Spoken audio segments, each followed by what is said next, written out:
Hello and welcome to the CSN3M Mindset Monday podcast. I'm Andrew Wade with Case-Specific Nutrition. On this channel, we focus on the 3 M's, mindsets, myth-busting, and mentoring, all as they pertain to health and nutrition. This podcast is brought to you by DPP, our in-house group accountability program that is designed to help you find support in your health and wellness goals. For more information, reach out to us at casespecificnutrition.com or Case-Specific Nutrition on all social media, and we will get you set up with one of our group accountability coaches. Before we get started with today's episode, make sure you hit that subscribe button, and we'd love it if you would share this episode with a friend and family member that would benefit from its contents. Don't forget to hashtag spread the health when you share it on your favorite social media.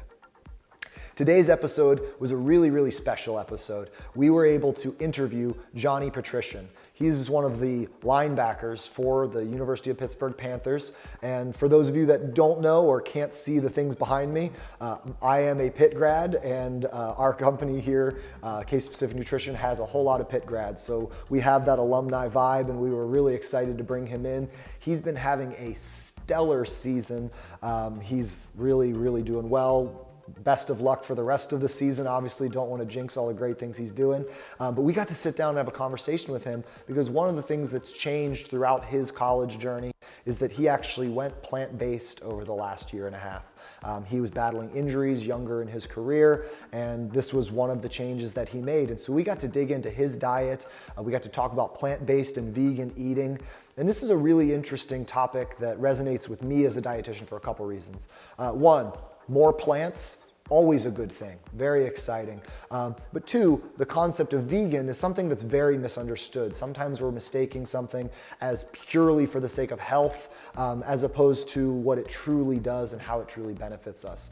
And so I thought this interview was a really good opportunity to showcase that a vegan diet is something that massively helps an extreme athlete deal with things like inflammation in his body, but that also something extreme like an athlete that's a Division I level football player that's putting their body through such intense expectations, they're going to require something extreme to help balance that. And just because they do it doesn't mean that it necessarily makes sense for everybody. So I thought this was a great opportunity to hear from the best of the best, while also maybe taking a moment to step back and figure out what makes sense for us as individuals and recognizing that there's a reason why we call it case-specific nutrition.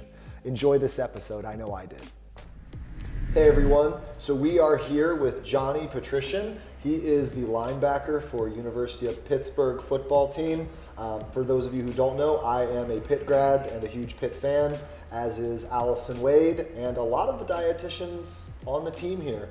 So we were super excited to be able to bring you in. We've got some fun stuff to dig into today related to diet, but without further ado, welcome. Awesome, I'm so excited to be here. Thank you, Andrew, for having me. And yeah, we got a lot of good stuff coming up, so let's get to it. We'll dig right in. So first things first, I want to let people kind of, enjoy the fan part of it, which is just, why don't you tell us your football story? So, kind of coming up through, bring us to present, sort of your background as a football player, positions, and all that good stuff. Let's just dig into that first. Awesome, yeah. So I grew up, born and raised in the Pittsburgh area, about 45 minutes northeast of Pittsburgh, small town called Lower Borough, New Kensington. There we go. I went to Pittsburgh Central Catholic for high school right downtown.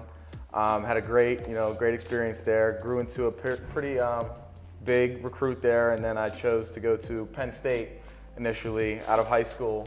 Loved my experience there. At the time, that was the perfect decision for me. Yep. It was a hard decision coming out of high school where I wanted to go to, but I loved Penn State. Unfortunately, I had 3 season-ending surgeries in 4 years there. So after my third one, didn't really feel like myself anymore. Felt like I was going through the motions, and it just takes a lot out of you mentally and physically. Going through a long rehab process. So after the third one, I was like, I could really benefit from a change of scenery, a clean slate, fresh start, and so I decided to come home. And I grew up rooting for Pitt, and it's been perfect. So I love it here, and I couldn't be more grateful for my experience at Penn State and Pitt. Yeah, no, that's wonderful, man. And that's, at the end of the day, you're representing Pennsylvania, and I've heard that, Penn State's okay at football, so that's fine. And as I told you before, I'm from Central PA, and so I kind of the opposite. Like, everyone I knew went to Penn State, and I was that, like, weird person that went across the state. Right. But, happy you found yourself back here, and that's a great thing. Tell us a little bit about the injuries, if you don't mind. I obviously hate dusting up the hardship part, but, if we're going to have a true, like, come-through story, we've got to start with a little bit of the hardship. So talk through those injuries a little bit. Yeah, so my freshman year, one of my first few months on campus there, I got rolled up on in a drill, and within a few minutes, my ankle started really bothering me. I couldn't really walk on it. And then, so I found out I tore my deltoid ligament and fractured my medial malleolus on my ankle. And at first, they didn't think I needed surgery. But then rehab for a few months, wasn't getting any better. Got another opinion, needed surgery. So that pushed me back a long time. That was like a year-long recovery. Yeah. Tried to rush my recovery, came back a little too soon. Had to do everything all over again. How old were you at the time? 20 years old, 19 years old. A 20-year-old trying to rush back to the field? Right. Sounds about right. Exactly. Because, in college football at a top-tier program like Penn State, if you miss fall camp and you're not already established, like, you don't got a shot. So that summer I was really grinding, trying to get back as quick as possible. Hindsight, I probably rushed it a little bit, but everything happens for a reason. It all works out. So then I missed 2 seasons because of that. Came back, played in every game my third season, and then throughout that season I was dealing with some shoulder troubles. My shoulder started to pop out like once a month, and then I got to once a week, and then as time went on, I went to once a day, and then a couple times of practice, and that was really painful. But after everything with my ankle, I didn't want to go through another rehab process, so I was just putting that off as long as I could, and it got to the point where my shoulder would pop out when I was driving my car or putting my shirt on and off, and I was like, if I want to hold my kids above my head one day, like, I need to get this fixed, let alone play football. Yeah. So I got it fixed. And then I did most of my rehab there at Penn State.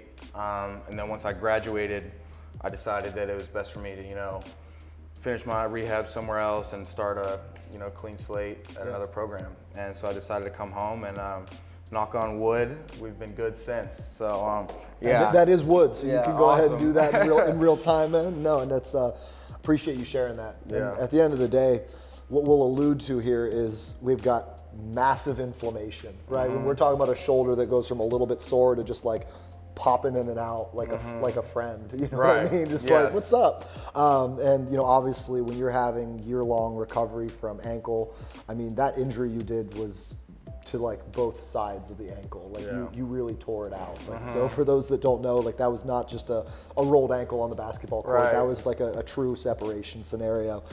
Massive inflammation, and I'm going to be the, as the dietitian here, I'm going to allude to that because we're going to be digging into inflammation a lot during this podcast as we get a little farther down. So lots of inflammation. Come back home, and it sounds like, again, we can kind of shift gears here. So you come home, and obviously fast forward, we're in the middle of the season now. You guys are ranked. You broke the top 25. Congratulations. Thank you. 2 back-to-back. These last 2 games, these last 2 weekends have been awesome. Just been kicking doors down, and it's almost like you guys just got a little pissed off from week 3, or something like that. That's exactly what happened. That's exactly what happened. Good. A little pep in your step. We can't be mad at it. But more importantly, you've been playing amazing. I mean, you've been having a strong season, so I want you to toot your own horn a little bit. Like, give us some stats. Tell us what's been going on with your season. That'll be hard for me. You're a humble man, but I invite you to please tell us what's been going on because it's obvious. You've been doing great. Thank you. So when I came here from Penn State, I was still playing safety, and actually Coach Narduzzi and his staff, when I was in high school, they talked to me a little bit about playing linebacker, but I never wanted to play linebacker. Like, people my whole life were like, oh, like, you're going to be a great linebacker one day. And I never wanted to hear that. I always wanted to play safety. So that kind of turned me off in high school, to be honest, a little bit. When they even started flirting with that idea, I was like, Penn State. Yeah. So came back to Pitt and started out at safety, but that year I really focused on special teams because I came back like week 8 or 9 of the season after my shoulder recovery. So my goal was to just get through that season healthy and then, start the next season of spring ball and, get going. Yeah. And then COVID happened. So I think we got one practice into spring ball and then COVID shut everything down. So I was like, oh my gosh, one thing after another, can't get it. So fall came around and I just decided to move to linebacker. I was getting a little bit bigger and the way Pitt plays our defense, it's really aggressive and the linebackers are really athletic. It's not your stereotypical 250-pound Mike linebacker in the middle of defense. It's a little different, Gotcha. Football has evolved a little bit. Yeah. And it's really a match made in heaven for me. I love it. I feel like it matches really well with my size and my skill set. So I put on a little bit of weight and it took me continued. Yes, to it be will. continued. It took me a little while to get used to. I moved to linebacker the second day of fall camp last season. So been a linebacker for just a little bit over a year now, and I love it. Well. I love it. Thank you. So the season's going really well. I don't know exactly my stats. I know you asked for that. It's okay. If you're one, I just leave it on the field. That's great. Yeah. Hopefully we'll see. Got a few big games coming up, but had a great game last week against Georgia Tech. ACC linebacker of the week, which is really cool. Toot. Yeah, we gotta keep it going. That's all I'll give you though. Yeah, I love that. No, like I said though, it's phenomenal season, and as you paved, long overdue, right? Between injuries and pandemics and transitions, it's like, okay, it's about time, right? So, yeah. I'm happy you're getting a chance to shine. So let's we're sitting here at a dietitian focused podcast, right? Health and wellness. I'm a sports dietitian. So it's, the big reveal. Why are we here, right? So we have these years of massive inflammation. We have you, switching positions. We have you putting on muscle mass. We have you healing. Diet plays a role in that, right? Mm-hmm. And I'd like to toot my own business and profession's horn, right? That's what we do. We help people with that. So I want to learn about sort of the before and after from a diet perspective. So take us on that journey, right? Before the linebacker switch, let's talk when you were at Penn State. What was your diet like? And then obviously we have this big reveal that we can reveal is you've transitioned to being fully vegan. And so let's transition in from how you used to eat to take us up to when you started and decided you want to do the vegan scenario, and then we'll dig into that and kind of examine that diet together, because that's something that's getting huge in the athletic world now. I mean, you're seeing a lot of pros going plant-based. Obviously Tom Brady's got his TB12 that everybody's kind of perking their head up about because he's 44 years old and he's like, I'll play until I'm 55, it's fine. And everyone's like, but how? So, so give us sort of the rundown. Talk to us about that 20-year-old that was popping his shoulder out on his way to practice. How did he eat? And then we'll dig into how you eat now. Yeah, so growing up, I always ate pretty healthy, I like to think. My parents, credit to them, we never really had pop in the house growing up. Pop, soda, I guess, for some people that aren't from Pittsburgh here. You're in Pittsburgh. Didn't really eat too much fast food. Like I said, my parents like to eat healthy too, so that's kind of just the lifestyle I grew up. Not vegan by any means. I think I ate a form of eggs every morning my whole life, whether it was an omelet, egg sandwich or scrambled, and then probably chicken for every meal other than that. Yep. Both of my grandparents died from colon cancer, so we never really ate a ton of red meat in my family. Never was really a big steak guy, so for the vegan transition, that wasn't too hard to give up. Yeah. But other than that, chicken, everything, seafood, I had it all. Yeah. And milk, dairy, yogurt, I loved everything. So pretty normal, I'd say, but definitely as clean as possible. Yeah, good quality foods, real foods, Yes. but just, definitely animal sources were a dominant part of it, which Yes. is, again, traditional. It's what we'd call the higher end quality of what we call a traditional American diet. So. Yeah, and the training table was great at Penn State. Obviously, I wasn't eating vegan then, but the food was great. I had no complaints at the time. And then, as time went on, I switched it up a little bit. Yeah. So when did you go vegan? So, right when quarantine happened last year, we had time to kill. I was home with my family, and I saw an interview with Chris Paul, the NBA player, NBA All-Star, where he said for the first 16 years of his career, it might not be 16, something around there, where he had to ice his knees and ankles after every practice and game because of inflammation. So for his 17th year, he had the best year of his career and switched to a plant-based diet and didn't have to ice his knees and ankles one time. Yeah. So that just caught my attention, and I had a lot of time during COVID, obviously, so did a lot of my own research, and it shocked me at how many professional athletes, like you said, are plant-based. And my first initial reaction, just like everybody's, is how do they get their protein? Like, where do they get their protein? No way. Yep. And then my second thought was, well, Chris Paul plays basketball. Football is a lot more physical of a sport. I need to be a lot more durable, so maybe that won't work. But then I looked into it and found guys like Minka Fitzpatrick, Derwin James, Cam Newton, the whole Carolina Panthers defense. I was going to say the entire Carolina Panthers defense. They have a restaurant now that's like a soul food restaurant that's purely vegan, and like one of the players' wives owns it and feeds them. I mean, it's a whole thing. Yes. Yeah, so it's fun. Because you know that, I'm sure you saw Game Changers. I did. I actually, the very first episode of this podcast was tearing Game Changers to shreds. Yeah.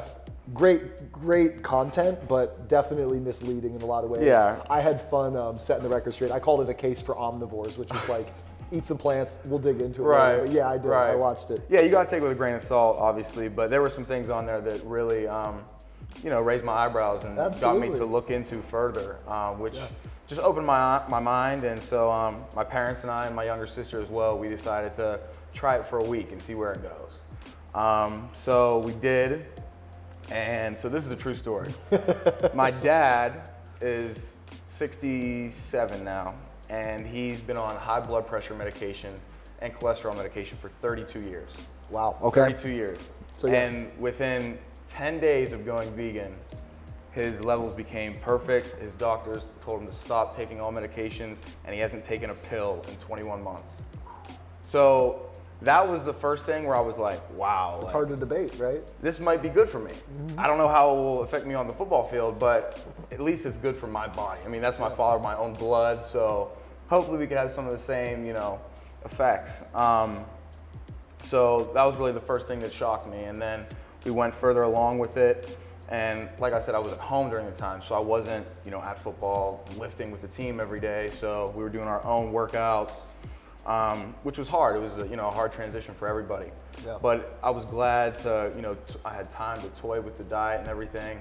And it stuck. The first few weeks was a hard transition, not eating eggs. Like, what am I gonna eat for breakfast? Learning what to eat, how to get it, where to get my protein. I had to talk to a lot of dietitians and, people on our team, my strength coach, my coaches. And there were a lot of people that didn't like the idea. Yeah. At the time, my linebacker coach was also vegan. There we go. So that helped my case a little bit. Yeah. Because I'm sure other linebacker coaches are like, you want to be vegan and play linebacker? Exactly. No way. You can't leave the field till you eat a steak. Exactly. Yeah. So I was about 205 pounds at 12%, 11% body fat. Yeah. Before I made the switch, and now I'm 230 pounds at 5% body fat. A little different. A little different. Yeah. So we're saying that's over what, a year and a half, something like that? Very nice. So obviously you can build muscle while you're on a vegan diet. Right. Yeah, and we're gonna dig into some of the fun parts of this. And again, I definitely am happy that Game Changers came up, because it's a good chance to kind of like talk through all the different aspects of this. But building muscle, obviously, so you're leaner, right? Muscle mass up, body fat down. Sounds like you're probably stronger. Yes. 100%. What's your stamina and your endurance look like? Yeah, so my endurance has changed a little bit, but my weight changed. So it's obviously harder to, I like to say, I'm definitely conditioned, but for sure, it's harder to, run as long distances as I used to, being 25 pounds heavier. Exactly. But I have no problem with that on the field. I mean, I don't get tired. I think my energy levels throughout the day are better. I don't really crave things like I used to. I used to have a sweet tooth. Yeah. I'm just talking about some of the side effects of, doing this. But I definitely think my recovery time is faster. I don't notice I'm as sore as long after weightlifting or after games. Yeah, I could go on and on, but so You're noticing a lot of performance metrics, Yes. right? And it's funny because stamina and endurance, that's something that's positional, right? Obviously, when we talk stamina and endurance, if you were a marathoner, we'd be looking at stamina very differently than as a linebacker. Right. Where stamina for you is, how do you feel throughout the course of a game? How do you feel through the course of a training camp or a practice, right? Like at your position, do you feel like your stamina is extended, right? So like, do you feel like you last longer, you can do more reps, you can do more sets, all of that kind of thing? Yeah, I think I saw a lot of improvements in the weight room. Yeah. I'm definitely stronger in all lifts, I would say, than I was before. Very nice. And especially coming off of a shoulder surgery, my upper body got a lot stronger as well. And I think even more explosive.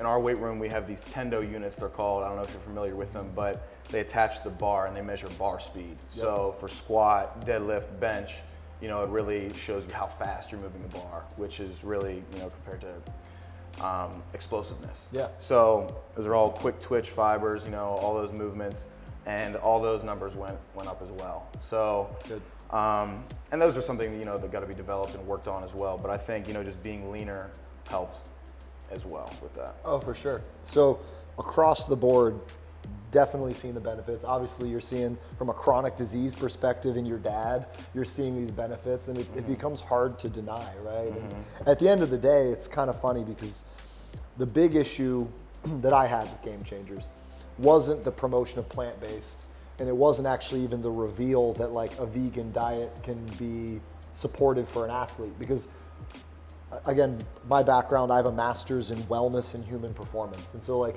none of that was like new information, and we've actually known all of this for a long time. The biggest problem was a lot of those, they compared what you would call a carnivorous diet to a complete like herbivore diet, right? And like there's never been a recommendation to be a carnivore, right? I don't know if you remember it, they talked about like, they showed Conor McGregor. He's like, I eat 2 steaks before I box. And then they compared him to a dude that eats rice and beans and was like, it's the first fight he ever lost. And it's like, well, there's no person on this planet that thinks protein is your energy substrate that your body uses. Carbs are what your muscles use to flex. So like, yeah, eat 2 steaks, feel sluggish, eat rice and beans, feel energized. That has nothing to do with being vegan or omnivorous or carnivorous. That's just carb versus protein.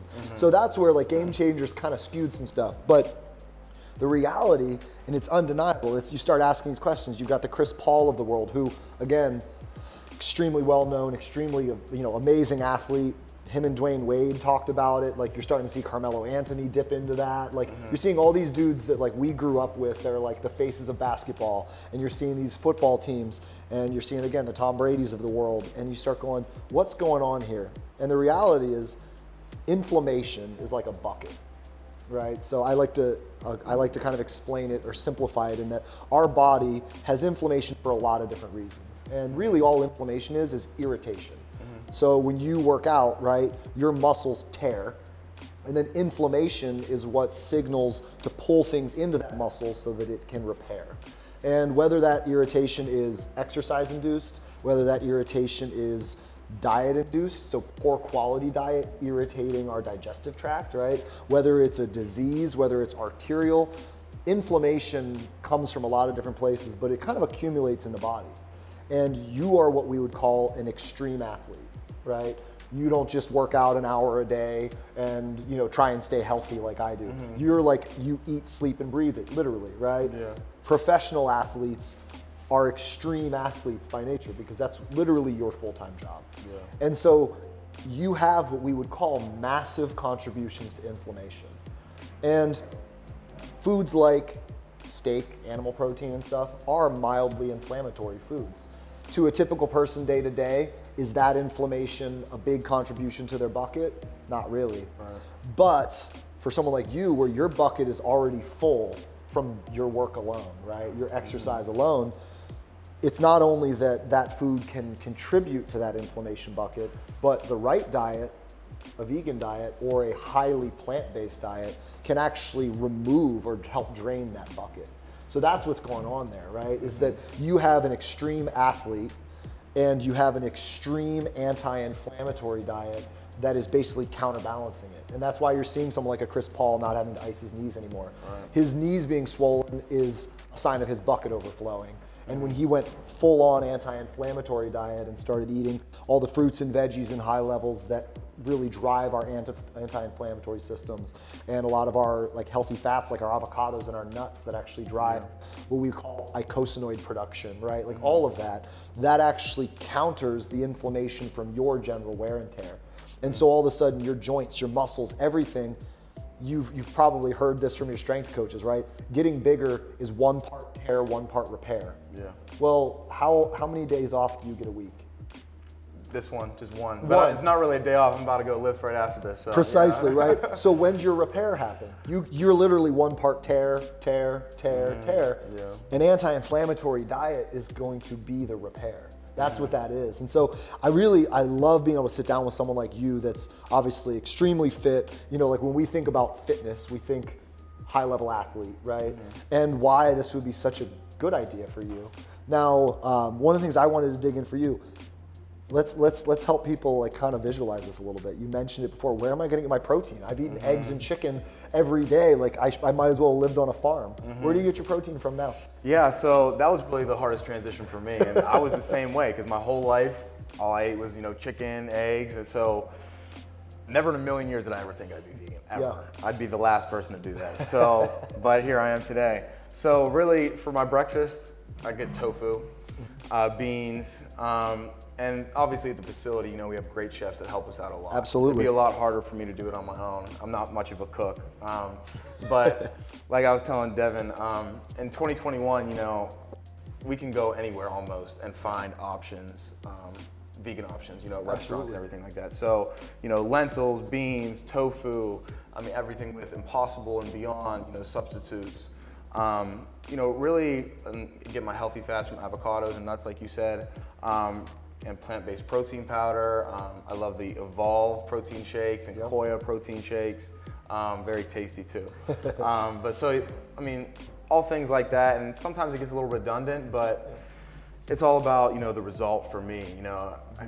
People are like, oh, how do you eat that? But some things are an acquired taste, like tofu. I never had tofu before I was vegan.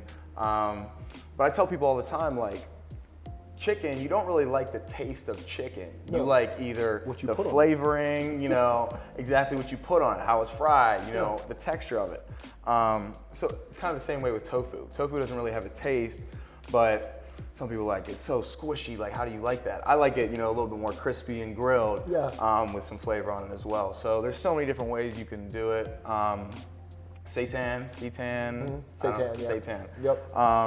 I get that as my wings. Oh yeah, absolutely. Yeah, so they're delicious. High heat, little flash fry. Right. So the opportunities are endless, really, and so a lot of the same things I eat, but just from different sources almost. Yeah, it's funny because tofu's squishy. So are eggs. Right. Exactly. And, you don't eat where's your variety? You ate chicken every day. Yeah. You ate eggs every day. Where was your variety then? Now you're like, oh, I eat seitan and tempeh and tofu and I eat beans and I eat Beyond Meat. It's like you have more variety as a vegan in many ways than you did when you ate as a traditional diet. And so it's different, and people are always resistant to change. But as you said, once you got into it, it kind of becomes a really nice base. Yeah. No, it's wonderful. And obviously, undeniably, right? You've built muscle mass, performance is good.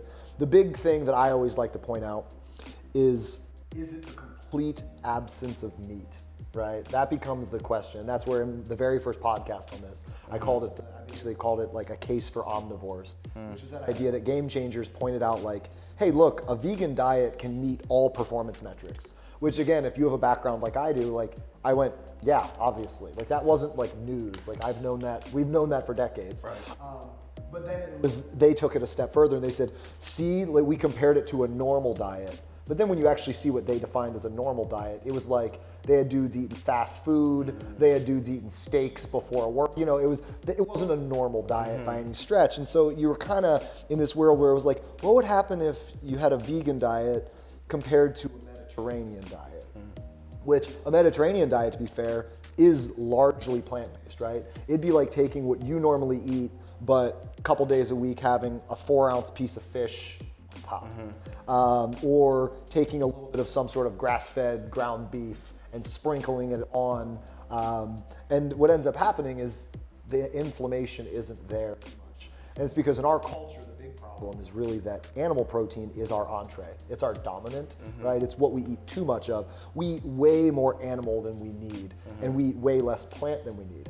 And so it ends up being, like you said, for those that might be a little bit overwhelmed by the cooking or the recipes or the practicality or any of those things, really what they can do is they can, I like to say, buy a vegan cookbook and then add a little bit of animal protein as a side if you want. Right. You can use these vegan recipes as a base, and that's gonna take your plant intake way up. That's gonna take your anti-inflammatory way up. And the average person doesn't have the inflammation bucket you have, which means they don't need to drain it as aggressively. Your dad, right? He had this massive change in health. Well, he was also in a bad place. And so when we're talking about someone who's trying to prevent that problem, may not need to go as extreme, but have you ever heard of the Engine 2 challenge? It's what you guys did. That's why I asked. Oh. It's a 1 week complete switch to vegan. Okay. And it's literally, it's meant, they do it in the corporate wellness world as a way to like show radical shifts in cholesterol and blood pressure and blood sugar. They try and show what happens when you just go full on. Right. And the body does, as you said, it has this like seemingly magical response. But what's hilarious is if that same week he had 2 pieces of salmon. Right. And he had an egg on his salad at lunch, same thing would have happened, right? And so it's this idea of, for a lot of people, moderation becomes the more practical approach. But to be fair, for an athlete like you, the full-on vegan is that anti-inflammatory counter. And as long as you're able to get that adequate protein and really focus in on it, it works really well. And obviously you speak for it, right? And that's the good news is it's making us all kind of stop and go like, oh, we should eat more plants. And that's kind of the one thing I wanted to make sure we got to highlight, is it's more and more the presence of the plants and that side of the plate than it is the full-on absence of animal. And I can even share with you, you mentioned the colon cancer early on. So the studies that were done in the 1970s that correlated red meat to colon cancer, we don't ever actually get the full story. So those were cohort analysis. So they basically took 44,000 people who had medical reports, right? And they just looked at incidence of colon cancer, and then they had this food frequency questionnaire of 144 questions about diet. And it was like, oh, look, the people that reported high intake of meat also had a higher incidence of colon cancer by 18%, right? So instead of 10 out of 100 people having colon cancer, it was like 18% of 10, so it was like 12.8 out of 100 people had colon cancer. And they go, ooh, we need to look at this. That's where that data stopped. That's what got marketed, is like, oh my gosh, red meat causes colon cancer.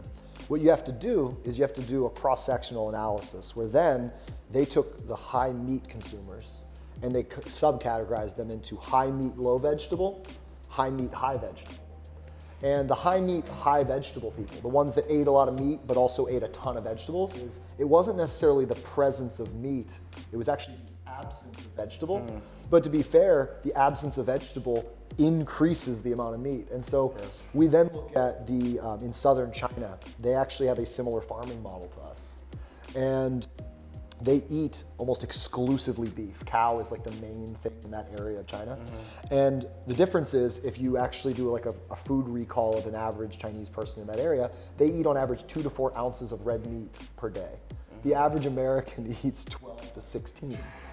And so once again, it becomes this game of, guess what? They eat beef every day, no colon cancer. Right. And so it's really, really fascinating stuff, but it's such a teachable moment, right? It's this idea of, wait a second, we have this like elite athlete who's having this breakthrough season. He's removed meat, he's increased this vegetable content, he's adding all these plants, all these phytonutrients, all these botanicals. Inflammation is way down. And we look at that and we go, okay, extreme athlete, extreme diet, extremely awesome results. What can we take from that? And my big hope is that people can look at it and go, I need to be less afraid of plants. I need to be more open-minded to vegan recipes and vegan food. I don't need to swear off meat for the rest of my life. That flexitarian concept, right? Have an egg on occasion, go out to dinner and eat a bison burger. But like, if you can cook plant-based meals throughout the week, and that's that, it's really what we call that increase that plant-based diet. But it's cool because it's like, athletes are making plant-based eating cool. Where it used to be when you and I were growing up, right? The big omelets and the big steaks, that was masculine, right? Now all of a sudden, someone like you that we would say is like, he's like the peak of masculinity, right? A linebacker for a Division I ranked football team. He's a man. It's like, oh, he's eating seitan crumbles or Right. seitan wings. It's Yeah. like, oh, okay, I can do that, Yeah. right? So it's cool to see something that has such negative stigma get replaced, but I also wanted to use this as an opportunity to maybe drop a little knowledge on you, but then also help people understand why this anti-inflammatory diet is so useful, is so vital, is so valuable, but how there's kind of a spectrum to it. Yeah. So I really appreciate you letting me dig in and you sharing. I love it. Would you do us one last favor and kind of like give us a rundown of like a normal day of eating for you? Like obviously Yeah. you've got your practices, and even if you need to do it like schedule dump, like I get up, I train, I do this, but like run us through a day in the life. Yeah, so I usually wake up at 5:30 in the morning, head over to the facility, and they'll usually make me, some sort of tofu scramble, and they'll put turmeric in it so it looks exactly like eggs. Oh yeah. I'll have a bagel with peanut butter, and then I'll have some rice, fruits, vegetables, and then for lunch, we'll say, you gotta switch it up every day. Oh, also, this is another thing I wish I knew. Chickpea pasta tastes the exact same as regular pasta, but it's just full of protein. It's loaded with protein. So I wish I was doing that my whole life. So I get a lot of my protein from chickpea pasta. Nice. Today I had a vegan flatbread pizza for lunch, which I never really liked dairy even before I was vegan. So I was never a huge cheese guy, but vegan cheese is good as well to me. They're getting there. They've really, it's funny, 5-10 years ago, it was like rubber and everything, and the more recent stuff, it's hard to, you can't even tell, And then, for dinner, I love to go to, Roots or Chipotle with their tofu option. It's escaping my name right now. I was going to say, I'm trying to think of what it's called. It starts with an S. It's escaping my name right now. But so I love Roots with their barbecue tofu, and I get their rice, their beets, avocado, corn, spinach, kale, everything. Loaded. Loaded to health. And then I also chug about 5 protein shakes a day. I don't know, that might be a little too much. But might be over the top, but you're covering your bases, and you also have to realize that you are trying to actually build and grow and get bigger, right? And so that's that piece we have to keep in mind is you're exercising hours and hours every day. Once again, you've got this inflammatory bucket, and your protein is part of that repair process, so you need to get that in. But we hear all those anti-inflammatory foods, and it's funny because you mentioned dairy is something that always kind of upset you. Dairy is something that bothers a lot of people, and it's actually one of the foods in our diet that's known for causing inflammation. And what I want to note is at base, that's not a bad comment. That's not me saying everyone should get rid of dairy, because remember, inflammation in some level is good. If we didn't have an inflammatory process, when you hurt your ankle, there would have been no swelling, which means that tissue would have been completely unprotected and it would have torn in half. And then it wouldn't have ever actually pulled any nutrients in to start the healing process. The key though is that most of us don't need additional inflammation. And an athlete like you definitely doesn't need more inflammation. And so a pro-inflammatory food that helps upregulate inflammatory processes, not really useful for you. On the other side, those anti-inflammatory foods that you're loading up, that's the thing that's playing tug of war with your bucket of inflammation. Right? So it's so cool to get to hear it in real time and hear how you spread it out, hear how you fuel yourself. But again, good quality carbohydrates, lots of fiber. We can hear all the different nutrients coming in, right? It's not eating like a bird. It's not eating scarcely. You are fueling. And that's really why I sometimes I relate to people. I'm like, hey, like you could cook vegan food and like you could sprinkle protein on it. You know what I mean? Like it's real food. So it's good to be able to set the record straight. Thank you. Yeah, and for those of you that are interested in trying it or dabbling in it, you don't have to commit fully to vegan. People think like you go to 0 to 100. And I tell my friends all the time, like, if you're interested in it, try 1 meal a day, without meat and with a substitute. And that's much easier of a transition than the V2 or whatever you call it. Engine 2, And I would not recommend that because my first week being vegan, I was like, this is not gonna work. I did not have energy because I really didn't know what to eat. I had to educate myself. I was just, okay, let's have a piece of toast. Like I had no clue what to do. I had to learn. So it was a process and transition as well. But try 1 meal a day without meat, and then you just gradually work your way up, and it becomes easy as you become more used to it. And that's how I would recommend it to other people. But that's great advice. You gotta take it in stride. We talk about that, like have a plant-based meal a day or even a couple a week, And to your point, you actually end up adding variety to your diet. Instead of making the same mashed potatoes, chicken and green beans or broccoli or cauliflower or whatever it is, you end up having a chickpea mac and cheese. Yes. Or, a chickpea pasta with some zucchini with it or whatever. And you end up being like, oh, this is really good on its own. Right. This is its own unique meal. It's added to the Rolodex. It's another option. And like you said, as you add more and more, you might find that you actually kind of like prefer them. So, Yes. Dipping your toes in is never a bad idea. Yeah. And it's cool because you hear, when we talk through what you eat in a day now, it's like, instead of eating what would have been, growing up I had meatloaf, mashed potatoes, and corn, which is like a Pittsburgh thing. So I'm not assuming you ate that way, but like all the years I've counseled here, like I don't know why people eat corn and mashed potatoes together, but it's like a very common thing. Where now you're like, yeah, for dinner I had a quinoa bowl with kale and pickled red beet onions, and and it's like we can just hear the quality of the food. And so it's funny because once again we can hear it's not exclusively the absence of the meat. It's not that meat's this bad thing. It's the presence of all these valuable foods, and they went from being 30% of what you ate to now they're 80% of or 90% of what you ate, and your body is flourishing because of it. Yeah, and to go to that point, I'd say the two most common questions I get are one, first one everybody asks me is, where do you get your protein? How do you get enough protein? We kind of talked about that, but the second one is, do you plan on being vegan for the rest of your life? And when I started this, I really only did it for recovery purposes and injury prevention purposes. If it was going to help me 1%, then it was worth it to me.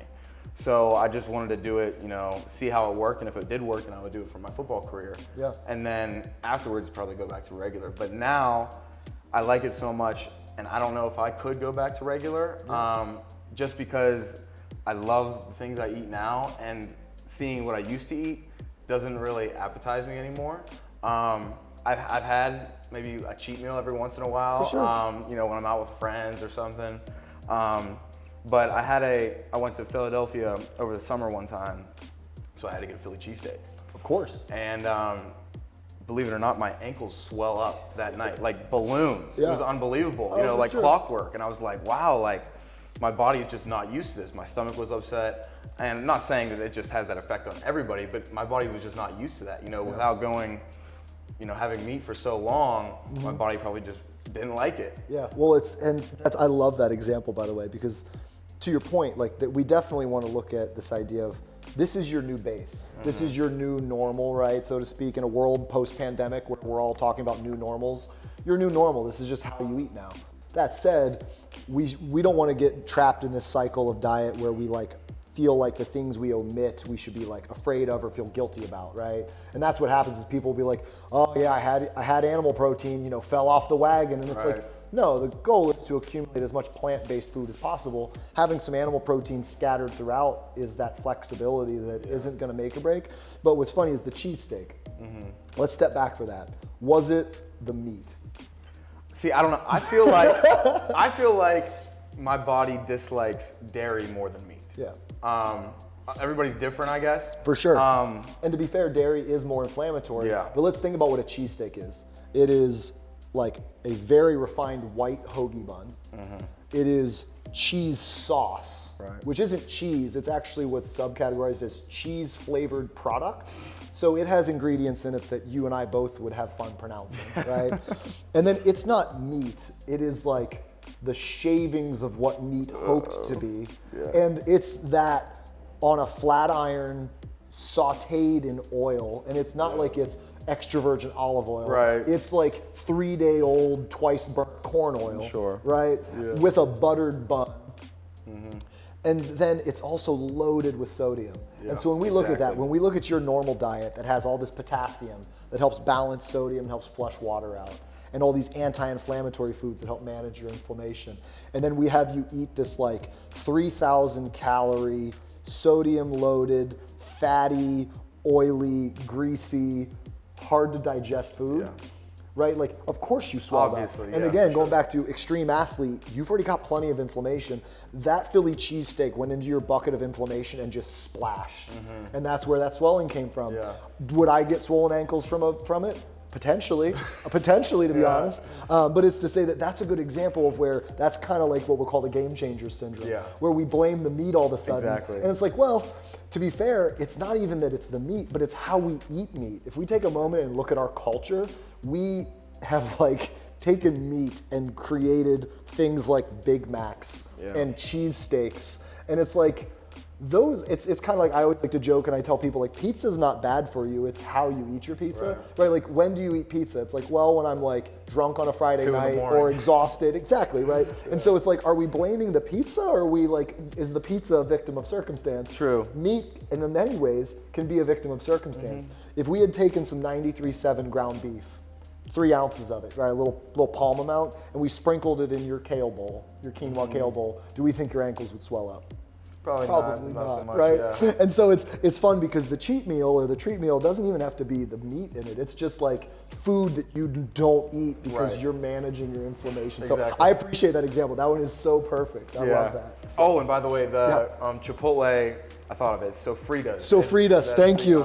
I'm happy one of us got that. Yes. I was going to Google it right afterwards, be like, what is that? It came to me. Yeah, good stuff. Well, is there any last tips or comments that you have for the vegan background? Any quick tips from to young athletes or other people out there that are trying to work on their fitness? Tips for how you've leveled up so much this season? I would say just don't follow everybody else. Be willing to try new things and be open-minded about certain stereotypes, and to not believe everything you see. Do your own research is my biggest one. Because you can see a study that results in anything. Well said. So with causation and everything like that, just do your own research and try new things. Dabble in it, see if it's for you. But everybody's body's different.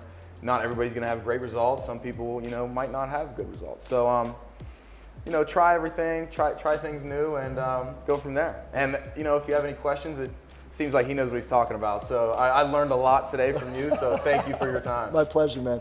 No, and it's honestly from somebody that what I hear when I sit down with you is that we always talk here about how people need to, the first step is intention, essentially, right? Like your diet having intention behind it. And that's where you went from eating pretty normally, right? And you then took the time to have intention behind your eating, which forced you to connect with your eating, which means you started taking your food more seriously. And that set you up to listen to what works for you. And what you found is a gold mine. It works really well for you. And so I love that. I think from the person who has gotten connected and in tune with their body to find what works for you, that's exactly it. And that's honestly, case-specific nutrition. That's our role. We always say that we're the health assistants. Our job is to kind of help people navigate and sort of find that and ask those questions, because it isn't one right answer for everybody. And again, for someone that has massive tear and needs help with massive repair, an anti-inflammatory approach is brilliant. So well done, and keep scouting it. And obviously, we're gonna keep cheering for you, man. So we appreciate you taking the time. I'm glad to be here, and looking forward to talking again. I love to learn more. Oh, absolutely. We'll have to read the comments. And again, everybody out there, if you have any questions for Johnny, make sure you drop them in the comments below. Make sure you share it with friends and family. And what we'll do is we'll have to bring you back in here, and we'll have to subject you to another interview and BS a little bit.